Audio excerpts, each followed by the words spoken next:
Sim, se quiserem, podemos responder a alguma pergunta para dar uma pausa. E eu diria que você pode continuar com o tema. Sim, sim. Continue. O que traz? Cristianismo primitivo. Bem, esse cristianismo primitivo normalmente é entendido como sendo dentro do primeiro período do cristianismo, quando ainda não há uma grande separação entre o que conhecemos como judaísmo e cristianismo. Então, podemos contribuir a partir dos 3 pontos de vista. Que ensinamentos de Jesus e dos apóstolos ajudam a entender a figura de Satanás no cristianismo primitivo? Carlos. Que ensinamento de Jesus e dos apóstolos nos ajuda a entender a figura de Satanás? Tem uma. Eu tenho um texto anotado aqui. Ah, eu perdi. Ok. Desculpem, amados, eu tinha um texto aqui, mas era para responder essa pergunta. É o texto onde Jesus diz a Pedro: afasta-te de mim, Satanás, você é para mim motivo de tropeço. É na ceia, na hora do bocado. Desculpem pelo texto. Eu entendo que esse texto nos ajuda a entender algo. Claro, eu sei e entendo que Jesus, sendo um judeu apocalíptico do século I, com uma mensagem sobre o reino, ele acreditava no diabo. Não como um adjetivo qualificativo, mas como algo real, porque já faz tempo que eu entendo que esse personagem já evoluiu para ser um emissário. Veja que ele diz: afasta-te de mim, Satanás, você é uma pedra de tropeço para mim. Pergunta: o que Jesus quis ensinar com isso? Ele disse tecnicamente que sim, Jesus pensou que o diabo entrou em Pedro, porque eu entendo que quem possui são os demônios, o diabo nunca possui ninguém. O diabo tenta quem possui são os demônios. A pergunta seria, e isso sempre foi minha dúvida, quando? Quando Jesus diz a Pedro: afasta-te de mim, Satanás, você é para mim uma pedra de tropeço? Quando o diabo entrou na boca de Pedro por um bocado, eu entendo que é porque Jesus achava que o diabo era real, mas nesse caso, Jesus usa o termo Satanás. Você está se deixando usar e sendo para mim uma pedra de tropeço pelo seu sentimentalismo para que eu não morra na cruz. Eu entendo que na época de Jesus, o personagem do diabo era um sinônimo de que você quer me atrapalhar para que eu não cumpra o propósito. Pode ir, Barão. Barão. Dio. Sim, deixa eu ver. É preciso entender que, nessa parte, quando ele diz: afasta-te de mim, porque és para mim uma pedra de tropeço, afasta-te de mim, Satanás, claramente não está se referindo ao anjo maligno, mas sim a um motivo totalmente judaico. Ele está simplesmente dizendo que Pedro estava se opondo ao caminho de Deus como tal. Então, o que era? Nesse caso, ele era um opositor ao caminho que Jesus acreditava ser o correto ou o verdadeiro. Então, claramente se usa a palavra Satanás, mas não para descrever o anjo, e sim simplesmente a ação que ele estava fazendo. Nesse caso, o discípulo. Também temos outro tema de Jesus no deserto sendo tentado por Satanás. Nesta parte, já podemos ver que realmente existe a noção do anjo tentando. Por quê? Porque poderíamos dizer a partir de uma perspectiva. Tudo bem, Jesus está lutando com sua própria tentação, com sua própria projeção do que poderia alcançar, etc. Mas o texto é explícito ao dizer que o anjo o levou para ver os reinos da terra, que há todo um diálogo entre dois personagens. Portanto, pelo que entendi, posso aceitar que nesta parte, já no cristianismo primitivo, quando os escribas, porque, afinal, os apóstolos não escreveram nada sobre a vida de Jesus, foram escribas posteriores, começam a narrar esse tema. Já tinham uma percepção muito diferente do Satã em si, como se as ações fossem muito mais, como poderíamos dizer, pessoais em relação a Jesus, porque claramente era o mesmo Satanás do Satã anterior, do segundo templo, se pudermos dizer assim, um tentador, um ser que tinha poder como tal, etc. Mas já fica algo bastante pessoal, por quê? Porque estamos falando do Novo Testamento, né? O protagonista é Jesus. Portanto, tem que se dar a ele uma história de tentação e tudo mais. Então, nesse aspecto, já se vê por esse lado, e também o outro é o uso em relação ao discípulo, que já mencionou perspectiva, já se vê por esse lado, e também o outro é o uso em relação ao discípulo, que o Carlos já mencionou, que estava falando nessa parte. Ele usa a palavra Satã para se referir ao discípulo, mas em outra vemos Satã como figura, mantendo uma conversa com Jesus. Jacó. Não, ele está tentando cruzar referências na literatura rabínica. e é que na literatura rabínica praticamente não se personifica, pelo menos a daquela época, sim, a tanaítica, não se personifica o Satã. Existem apenas 2 casos extremos em que se menciona algo similar. Um deles é o Rabino Meir, isso está no Tratado de Gitin. 2 pessoas brigam, e ao reconciliá-las, uma diz, já não tenho. O Satã comenta, me tiraram da minha casa. É como uma personificação. E outra é que, quando o Satã tenta o Rabino aqui, ele vai tomando forma de mulher, mas é algo extremo. Eu, sobre o tema dos ensinamentos de Jesus, na verdade tive um diálogo há um tempo também com Trolanos, desse mesmo grupo do Facebook que você mencionou, sobre até que ponto podemos atribuir algo a Jesus. Os ensinamentos. Entendo, existe a fonte que e o que é, tentam atribuir ao que Jesus disse. Não conheço os ensinamentos de Jesus. Se dissermos que é pelo Novo Testamento, eu acho que são distantes do que o judaísmo daquela época propunha. Porque quando vejo como o Satã é apresentado no Novo Testamento, eu o vejo personificado. Vejo que, não sei, ele entra em Judas, não sei porque come um vinagre ou um pão. Mostra-se como isso está em Lucas. Lucas diz, 10, que o diabo é o autor do mal. É uma posição muito mais dualista do que a apresentada pelo judaísmo convencional. Novamente, como já mencionei antes, existem círculos mais radicais, como os qumranitas, blá blá blá, que realmente têm essas ideias dualistas. Talvez os proto-cristãos tivessem influências essênias qumranitas. Não sei. Há quem proponha isso. João Batista, Mas há algo que realmente me parece digno de menção. É que há uma parte, e esse é um dos versículos mais citados, pelo menos durante os períodos mais hostis do cristianismo, e é João 8,44 que acusa os judeus de serem filhos do seu pai, o diabo. Ou seja, não só vê um caráter dualista, como também atribui a pessoas serem parte dessa segunda divindade. Então, me parece que realmente existe uma grande diferença entre o que é, como se, o rumo que o judaísmo decidiu tomar versus o rumo dos ensinamentos cristãos que dizem que Jesus ensinou. Não. Claro, sem deixar de mencionar que o diabo é visto como você bem disse, como uma divindade, praticamente como um deus. Sim, Paulo diz isso explicitamente, sim. Sim. Carlos, algo mais a acrescentar? Eu acho que podemos continuar. Ok. Como se interpretam as referências a Satanás no Apocalipse de João? Aqui tem um tema super interessante que talvez eu queira começar, que aqui, veja, o Apocalipse não é um tema de adivinhação do que vai acontecer no futuro para explicar direitinho. O livro se chama Revelações, mas tem esse caráter apocalíptico, por isso ficou mais popular como Apocalipse. Essas são algumas revelações, e é o caráter apocalíptico dentro da história e initere os judeus. Era um sinônimo de esperança das coisas que iam chegar. Não se preocupem, Jesus vai voltar, vai haver uma segunda vinda. Não vai passar desta geração como tal. Todos vamos ver, etc. O que foi feito depois. Com o tempo, isso foi reinterpretado. Estava. Esse texto até demorou muito para ser incluído no cânon bíblico, porque foi muito discutido. Então a aceitação do Apocalipse como parte do cânon veio bem depois. Na percepção, Satã é chamado de antiga serpente. E isso é muito interessante, porque aqui temos duas percepções. De certa forma, podemos entender que a antiga serpente pode ter sido a serpente do Éden.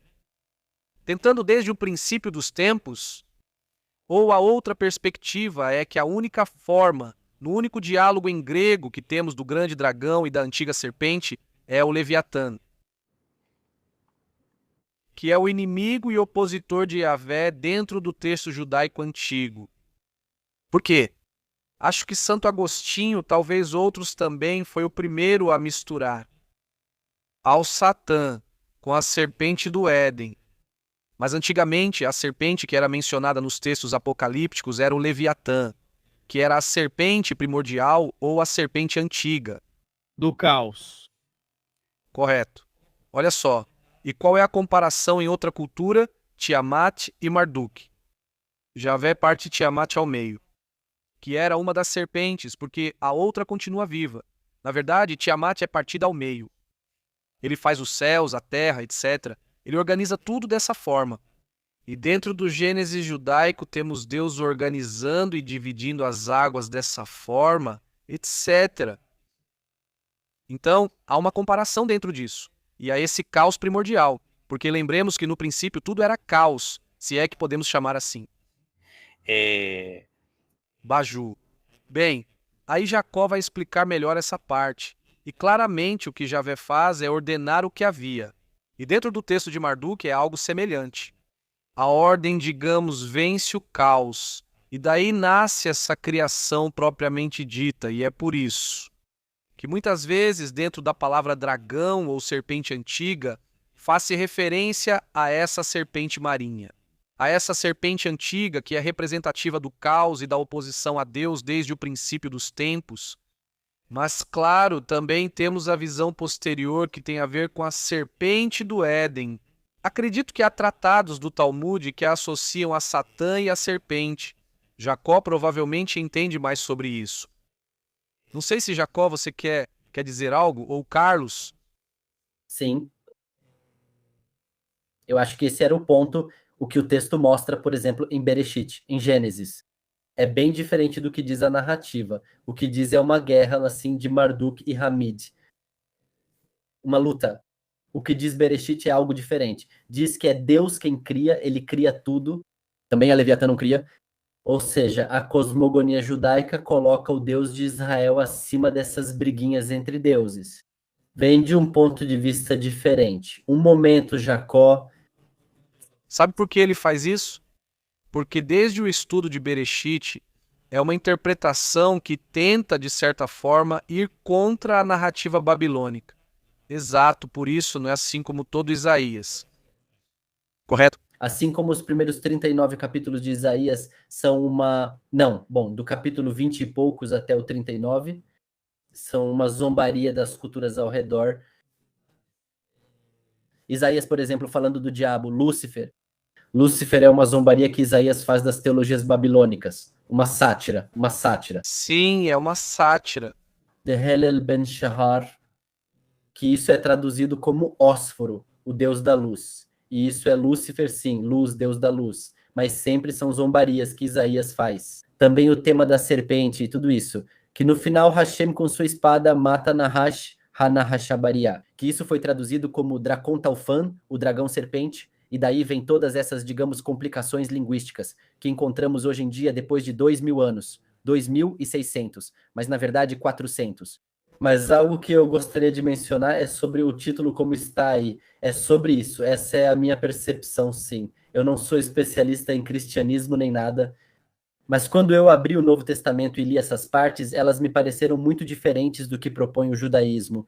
O fato de que exista um personagem rebelde a Deus, mas rebelde no sentido de que é celestial e rebelde, isso é algo que na concepção judaica não existe. Porque todos os seres celestiais estão subordinados a Deus. E aqui vemos que Apocalipse 12, percebemos essa luta e tudo isso. Ou, por exemplo, também se utiliza, neste Apocalipse de João, o termo Satã como apelativo, ou o diabo, como apelativos contra os judeus que não acreditam na doutrina cristã. Como ele diz, isso está no capítulo 2, 9, 3, 9, Sinagoga de Satã.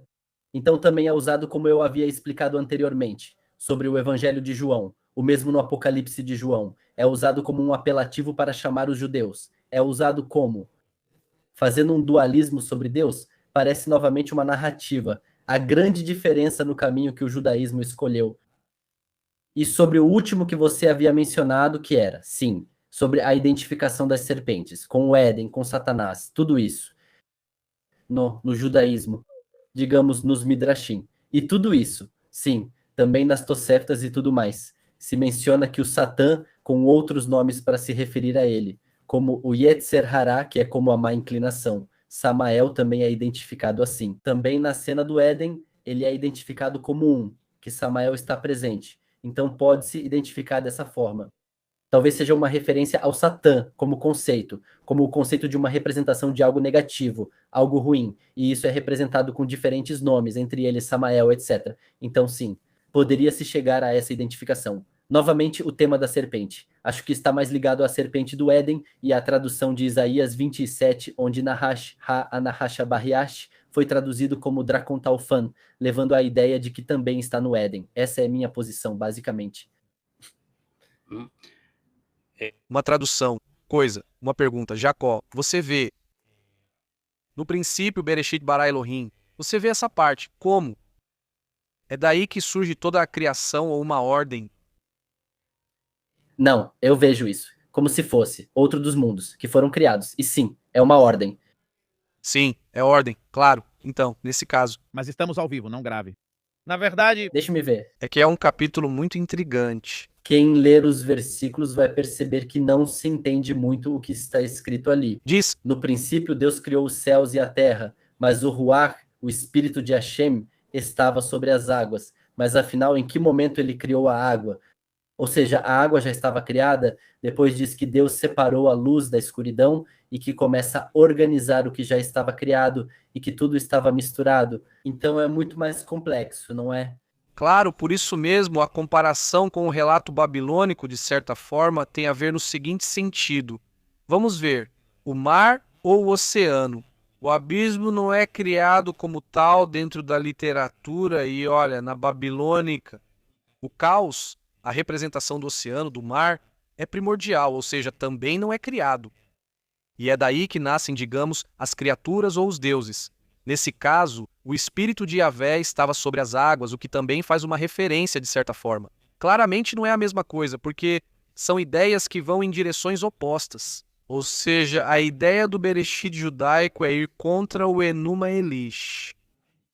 Então, o que acontece? São utilizados recursos, compartilham recursos, mas claramente se tenta transmitir uma certa noção para ir contra a noção politeísta em oposição à monoteísta.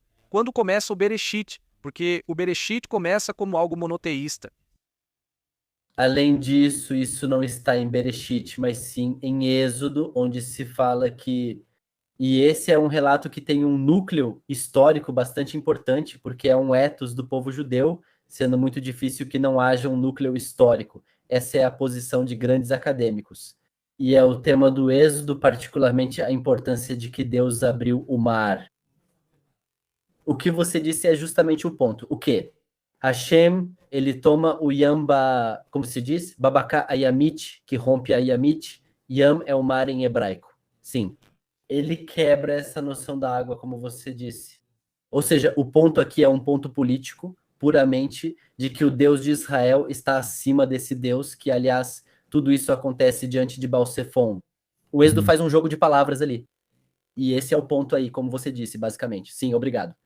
sim, eu acho que essa está excelente, porque sempre que lemos a literatura judaica do Segundo Templo, a literatura intelectual da época, ou seja, toda a literatura judaica sempre vai exaltar a divindade acima de qualquer um. Ou seja, isso é algo que já conhecemos nas escrituras, mas aqui essa pergunta está interessante. Ok, o que podemos dizer sobre as referências no Apocalipse de João? Nós o vemos como um adversário, um perseguidor, não só isso, ou seja, essa é a teologia. Não sei se devo chamar João de apóstolo, pois para mim ele não escreveu o Apocalipse. A comparação dos gregos é diferente. Eu posso entender que esse personagem, Satanás, chegou a tal ponto que até impede viagens. Vemos numa ocasião que o apóstolo Paulo ia para a Macedônia. Não conseguiu chegar. Veio um tipo de Euroclidão. Aconteceu algo a que ele se refere. Satanás os impediu disso. Ou seja, já o pensamento era que qualquer obstáculo, no caminho, qualquer obstáculo que um apóstolo ou um homem de Deus tivesse era tecnicamente atribuído a Satanás. Há um bloqueio. Ele não quer que o evangelho seja pregado. Não quer que o reino se expanda. Essa é a visão que ele tem, inclusive. Dizem que em Petra, Satanás tentou até afogar os judeus com água. Impressionante como chegou a esse ponto. Então Satanás levou isso para o lado bem pessoal, essa questão com os cristãos primitivos. Ele levou para o lado pessoal. Agora, não foi assim com os demônios, Gil e aqui Jacó. Não foi assim com os demônios no Novo Testamento, porque tem... Bem, existe uma questão entre ciência e religião que não podemos atribuir aos demônios todas as doenças em que se acreditava no século I. Ou seja, é preciso ter cuidado com isso, porque existem certas doenças internas que eles não podiam. Veja, naquela época tudo era atribuído aos demônios, por isso, se alguém era cego, diziam que estava endemoniado. Se alguém era mudo, diziam que estava endemoniado. No entanto, um leproso ou um paralítico não eram considerados endemoniados, pois eram doenças visíveis. Isso deve ser considerado no século I. Claro, e bom, também entender que, de certa forma, já temos o exemplo do relato do gadareno, do endemoninhado, que já praticamente naquela época. Bem, esse tema é interpretado de duas formas. Uma forma é a dos discursos ocultos, que seriam, por exemplo, esse tipo de literatura que ia contra Roma. Portanto, como nesse setor quem estava no comando era uma legião com estandarte. Do javali em si, então tentam chamar como se fossem porcos, etc. Que existe uma posição que narra isso, que na verdade não eram demônios propriamente ditos, mas que se tenta passar uma mensagem dessa forma, tipo assim. Lembremos que os discursos ocultos aparecem na literatura de povos subjugados, então claramente você não podia dizer para o romano: "Ei, romano, você é um porco." Claramente não, porque você não era cidadão romano. Te esperava uma das punições mais severas que existiam. Então o que acontece? Que uma postura reflete que esse relato, na verdade, faz referência a um discurso oculto. Agora, o que acontece com o outro ponto? O outro é que já havia claramente judeus que nesse período de tempo já acreditavam nas possessões demoníacas, que os demônios entravam nas pessoas e as enlouqueciam. Então essa também é a outra postura que é, digamos, uma das mais comuns que existem até hoje no cristianismo. Isso é exatamente isso. Idade Média. E, Guido, Se você permitir, só posso ficar até a última pergunta e preciso sair. ok, se você quiser, podemos encerrar com essa pergunta e depois, digamos, podemos deixar para outra ocasião o tema que foi votado. Aqui, Jacó fez uma votação e vamos falar sobre o Messias. Ele se atreve a falar sobre o Messias. Então é um tema difícil. Sim, é complicado. Bom, última pergunta, então. ok. Como evoluiu a figura de Satã durante a Idade Média na teologia cristã? Como, Carlos? Sim, evoluiu bastante até o ponto de que a igreja, pelo menos não sei quanto a católica, porque não sou católico, sou evangélico. Pelo menos eu acho que tem, pelo menos eu sinto que o personagem de Satanás tem muito peso, mais na igreja evangélica. Pelo menos na área pentecostal do que na área batista, porque eu conheço a doutrina batista e é outra coisa. Na minha vertente, os evangélicos, esse personagem, eu acho que sofreu um dano tão extremo que quando alguém fala do diabo em um testemunho ou em uma pregação, você pega a Bíblia, pega qualquer um, ou pega a Torá, ou o que for. Você pode perguntar, de qual personagem esse pregador fala? Não vejo nada disso aqui. De onde ele tira essas ideias? Eu acho que o personagem, desde que o pintam de vermelho, colocam chifres nele, colocam rabo, uma flecha, ou seja, colocam tridente, colocam ele no inferno. Desde quando o diabo está no inferno? Ou seja, isso não existe na Tanakh, não existe na literatura intertestamentária. Nada disso existe. Mesmo nas epístolas canônicas, na carta de Pedro, quem está no Tártaro diz que são anjos que se rebelaram contra Deus. Satanás nunca está lá. Com a evolução terrível do personagem evangélica, mesmo no mesmo nível que Javé, aqui em certos setores evangélicos, é difícil entrar em um diálogo sério, histórico e crítico sobre isso. Por quê? Porque estamos tão enviesados por tantas camadas teológicas durante tantos anos que, se em Porto Rico o diabo fez guerra contra a minha congregação às 2h30 lá em Veneza, o mesmo diabo fez guerra e destruiu a igreja na mesma hora. Teologicamente, isso é impossível e não existe na teologia. De terem inventado um Satanás que está aqui e está lá, isso não existe no relato bíblico, isso não existe. Até mesmo Jesus como humano está muito limitado, porque se Jesus estava com o gadareno, não podia estar ao mesmo tempo na casa de Zaqueu. Vai, Joe. Claro, a ideia do Satã claramente evolui muito. Por exemplo, temos, antes de começar a surgir, desde a igreja, desde os pais da igreja começam a ter certas contribuições até quando começa já a Idade Média, século V, aproximadamente da nossa era em diante. A partir daí em diante começam várias ideias. Por exemplo, começa a ideia de Lúcifer como tal, já de uma maneira reconstruída que supostamente se falava. Desde Isaías 14, 12, se não me engano, onde se fala do rei da Babilônia. E se a gente, claro, voltar mais, vai ler o versículo 4, vai ler a sátira. Você dirá essa sátira como tal. Acho que diz Provérbios em espanhol contra o rei da Babilônia. Mas, de certa forma, tenta-se interpretar essa estrela da manhã, que antigamente representava Vênus como tal, mas quando começa, muito depois, ou seja, muito posteriormente, depois de Isaías, começa a ser entendido dentro do mundo grego como Héspero.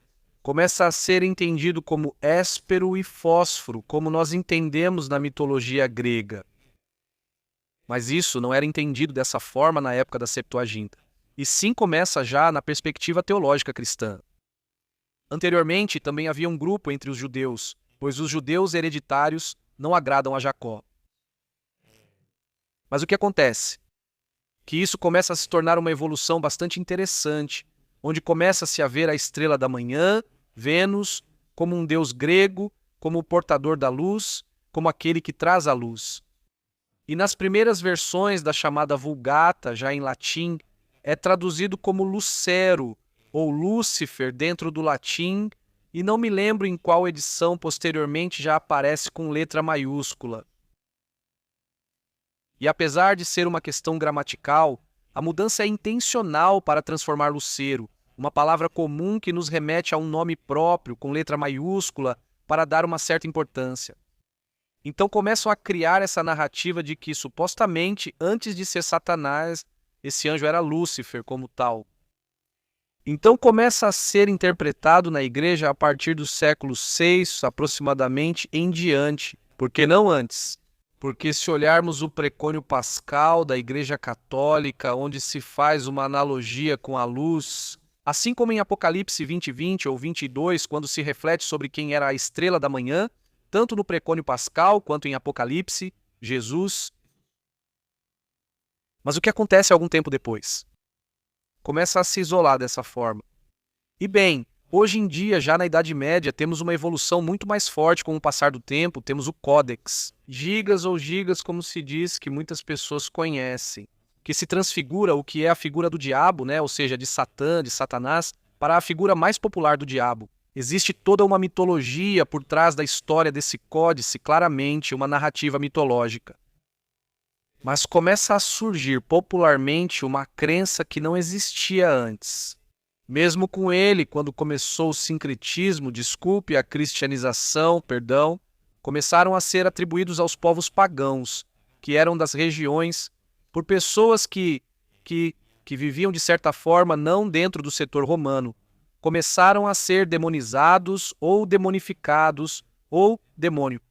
Me ajudem com a palavra. E bem, Idade de demonologia? não é demonizar, demonizar por esse colapso. Eles começam a demonizar todas as figuras, por exemplo, que existiam de outras culturas diferentes, que começaram a chamar de pagãs desde então, desde aquele momento, na zona rural, então.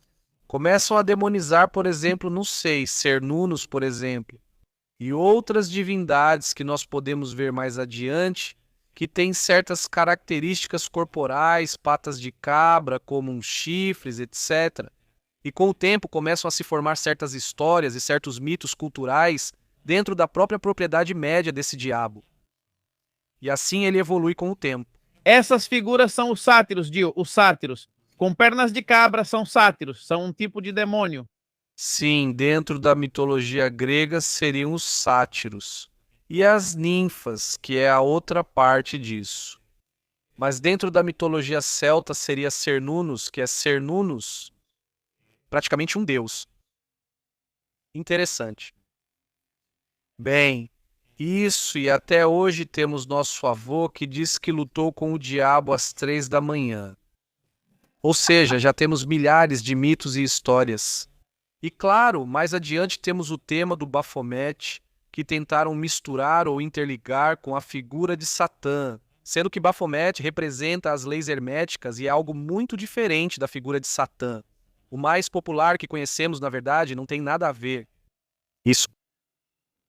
E também para passar a palavra para Ieco, para irmos nos despedindo. E também a evolução de Satanás chegou ao ponto de que foi criada uma filosofia dentro do que é o mundo do satanismo. Por exemplo, aqueles que leram esta Bíblia, que eu li 2 vezes, para mim, isso é pura filosofia. Não é algo como a cama se mexendo ou eu vendo sombras, nada desse tipo. Inclusive, Anton LaVey, em sua filosofia como satanista, ele é contra os bruxos, contra os santeros, contra o cristianismo. Por quê? Por quê? Porque para ele, Satanás é um estilo de vida. Ou seja, as palavras de Jesus, Anton LaVey as reprime porque Jesus diz: quem te bate na face oferece a outra.